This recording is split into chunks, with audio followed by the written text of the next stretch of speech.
আসসালামু আলাইকুম, কেমন আছেন সবাই? আজকে আমি পাকা আম নিয়ে চলে এসেছি আমের পিঠা বানানোর জন্য। এবছর কে কে আমের পিঠা খেয়েছেন অবশ্যই কমেন্টে জানাবেন। আমের গোলা রেডি করে নিয়েছি পিঠা বানানোর।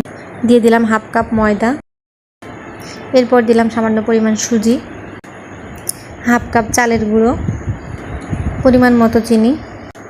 চিনিটা আপনারা এখানে কম বেশি করতে পারবেন টেস্ট অনুযায়ী। আর এখানে দিয়ে দেবো সামান্য লবণ।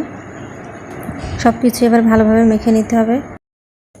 চিনিটা যেন গলে যায় সেজন্য একটু বেশি সময় ধরেই মাখিয়ে নিতে হবে।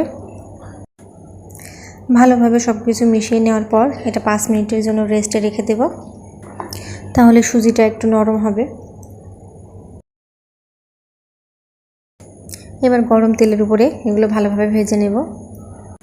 তবে খেয়াল রাখতে হবে চুলার আঁচটা যেন কোনোভাবেই বেশি না হয়। চুলার আঁচটা একদমই লোতে রাখতে হবে। এই পিঠাটা অল্প আঁচে না ভাজলে ভেতরের দিকে কাঁচা থাকবে, এজন্য চুলাটা অল্প আঁচে রেখে ভালোভাবে দুপাশ ভেজে নিতে হবে। পিঠা মানেই মজাদার একটা খাবার, সে যেই পিঠাই হোক না কেন।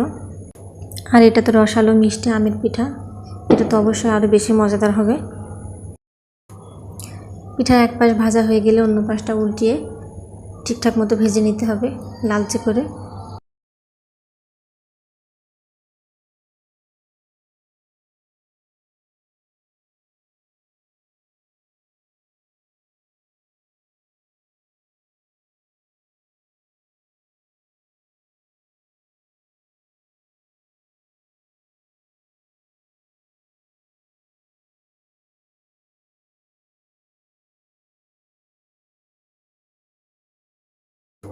তেলে ভালো মতো ভাজা হয়ে গেলে তেল ছেঁকে পিঠাগুলো উঠিয়ে নিতে হবে।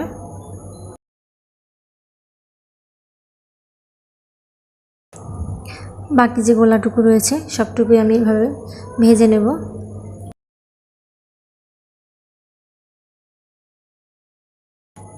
আমের পিঠা যে এতটা টেস্টি হয় যারা খাননি তারা বুঝতে পারবেন না, তবে যারা খাননি তারা অবশ্যই বাসায় তৈরি করে খাবেন।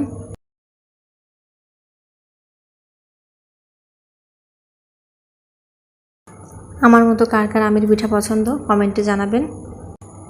আজকের মতো এই পর্যন্তই, আবার অন্য কোনো দিন আসবো অন্য কোনো রেসিপি নিয়ে। ভালো থাকবেন সবাই, আল্লাহ হাফেজ।